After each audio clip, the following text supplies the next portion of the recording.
खुलुमबाय बयनिसिमबो। दिनैनि नैबे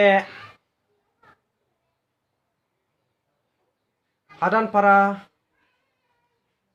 गामियाव जानाय मोनसे सांग्रांथि मेलाव आङो बाहागो लानो मोननानै जोबोद गोजोननाय मोनदों। दिनैनि हादानपारा गामियाव सांग्रांथि मेलखौ दैदेनग्रा मानगोनां आफादगिरि लोगोसे दाब दाब जायगानिफ्राय नुजाफैनो हानाय मानगोनां दैदेनगिरि नोंथांमोन आरो लोगोसे दाब दाब गामिनिफ्राय नुजाफैनो हानाय मानगोनां रायजो राजा नोंथांमोन, दिनैहाय नैबे चिरां जिल्लानि हादानपारा गामियाव आङो दिनै फंनैसो नैबे मिटिंआव बुंनो खाबु मोननायलाय दिनैहाय जोंनि बड'लेण्डनि सोमोन्दै फंनैसो बाथ्रा बुंनो सिगांग्रोदों। आंनि बुंनायाव बोरैबाफोर गोरोन्थि जायोबा निमाहा होगोन होननानै आङो मिजिंथियो। दिनैहाय बर'आ मा मोनदों मा मोनाखै, BSC सुक्ति मोनबाय, BTC सुक्ति मोनबाय, BTR सुक्ति मोनबाय। दिनैहाय बे मोनथाम सुक्तिजों दिनैसिमबो बर' हारिखौ गोजोन होनो हादिया। बे सोरनि गोरोन्थि? बेयो सोरनि गोरोन्थि?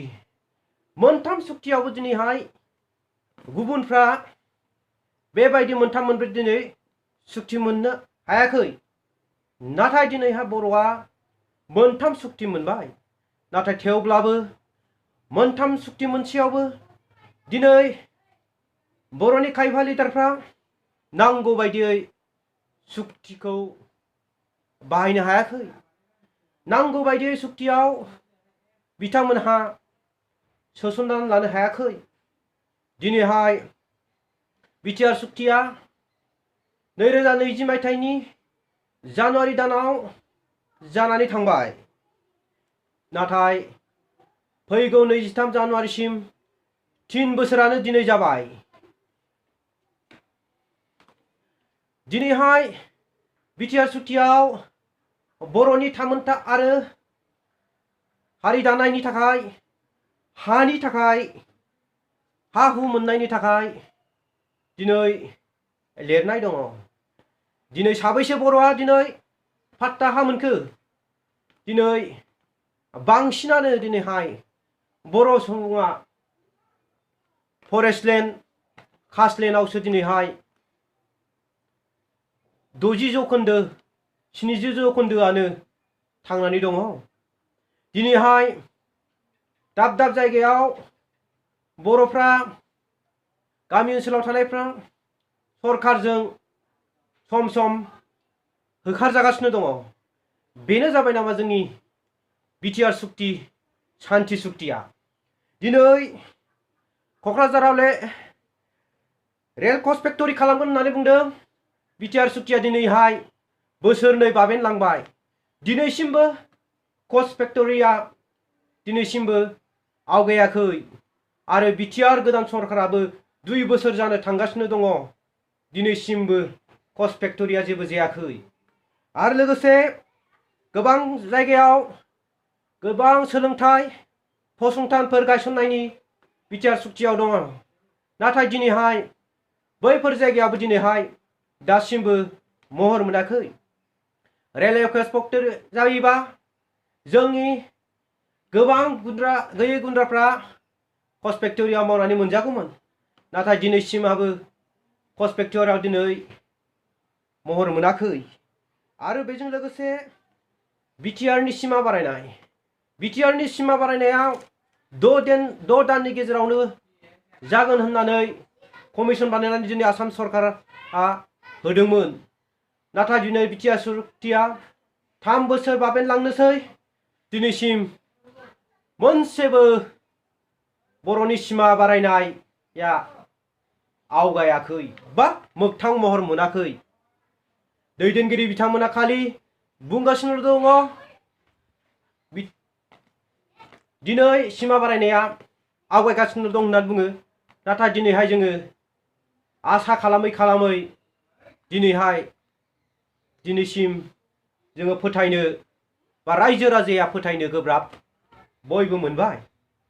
आरो लोगोसे इलेक्शननि सिगां दिनै बिटिआर सरकारा गोबां गामिनि गैयैफोरखौ गोरिब नखरफोरखौ नखर नखर साख्रिनि बिथांमोना रादाय होदोंमोन। दिनैहाय बिटिआर सरकारा मोनसेबो दिनैहाय इन्टारभिउ लानानै दिनै गैयैफोरनि नखरनि दिनै बेखारनि जेंनाखौ गैयैफोरनि थाखाय साख्रिनि थाखाय बिथांमोना दिनैसिम जेबो सिन्था खालामासै। सरकारि साख्रिखौथ' बाद दोन, दिनै कम्पानि साख्रि बायदि बायदि फसंथानफ्राव बा बायदि बायदि इन्डास्ट्रि गायसननानैबो दिनैहाय गैयै नखरफोरखौबो दिनैहाय बिथांमोनहा दिनै साख्रि प्राइभेट कम्पानिफ्रावबो दिनै सोसननानै होनो हायाखै। जोबोद दुखुनांथाव बाथ्रा। दिनै बर' लाइमोनफ्रा गुबुन गुबुन जायगायाव थांनानै दिनैहाय चेन्नाइ बेंगालराव थांनानै गोबां जायगायाव खामानि मावहैनो थाङो। नाथाय बिथांमोनहा गोबां दुखु खैफोदजों बिथांमोनहा मालाबा जिउ गोमानांनो गोनां जायो। मालाबा बर' आइजोफ्रा गुबुन जाथिनि आखायाव बोलि जानांगौलगिया जायो। दिनैहाय जोङो ससियेल मिडियानि जुगजों गोबां दाब दाब जायगायाव दिनै बर' आइजोफ्रा जिनाहारि जानांगौलगिया जादों। बर' जोहोलावफ्रा ट्रेन मानि बा दाब दाब जायगायाव बुथार जानांगौलगिया जादों। दिनैहाय गुबुन जायगायावथ' बाद दोन, दिनै आसाम रायजोआवनो गुवाहाटी बायदि जायगायाव गोबां बर' आइजोफ्रा दिनैहाय आलाय सिलायै थैनांगौलगिया जादों। दिनै बेफोर मानि थाखाय? जोंनि बर'नि माखासे दैदेनगिरिफ्रा जोंनि जायगायाव इन्डास्ट्रि गायसननायनि थाखाय, कम्पानि गायसननायनि थाखाय आरो थांनानै थानो थाखाय बिथांमोनहा जोंनि बिटिआरआव बायदि बायदि फिसा फिसौ इन्डास्ट्रिफोरखौ खालामैनि जाहोनाव बर' लाइमोनफ्रा गुबुन जायगायाव थांनानै खामानि मावहैनांगौनि थाखाय बा बर' फरायसाफ्रा गुबुन जायगायाव फरायनांगौनि थाखाय बेफोरबायदिखौ भुगिनांगासिनो दङ। दिनै जोंनि दैदेनगिरिफ्रानो जुदि बिटिआर बायदियावनो बिथांमोना बुंदों गोबां मोजां मोजां इनस्टिट्युट सफैबाय, गोबां मोजां मोजां इउनिभारसिटि सफैबाय।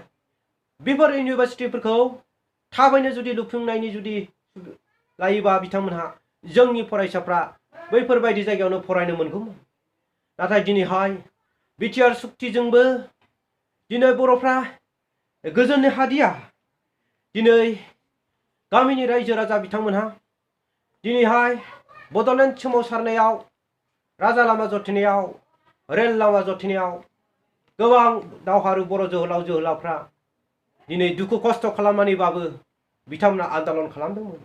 नाथाय दिनैहाय खायफा दैदेनगिरिफ्रा, खायफा गार्जिन लबिया दैदेनगिरि बिथांमोनहा दिनै बर' रायजो राजाखौ दिनै थगायबाय। आरो बेखारनि जेंनाफ्रा बारानिफ्राय बारा जाबोनो हमगासिनो, दिनै दिनै बारायबोगासिनो। आरो बेजों लोगोसे जोंनि बिटिआर हालामाव गोबां जायगायाव दिनैसिमबो गोग्गो दै मोनलोंनो हायाखै। दिनैहाय दाब दाब जायगायाव लामा दालांनि थाखाय जोबोद समस्या जानांगौ दङ। दिनै बिटिआर सरकारा, प्रमद बर' सरकारा बेफोरखौ दिनै इलेक्शन टाइमाव बिथाङा गोबां गिदिर गिदिर लेक्सार होदोंमोन।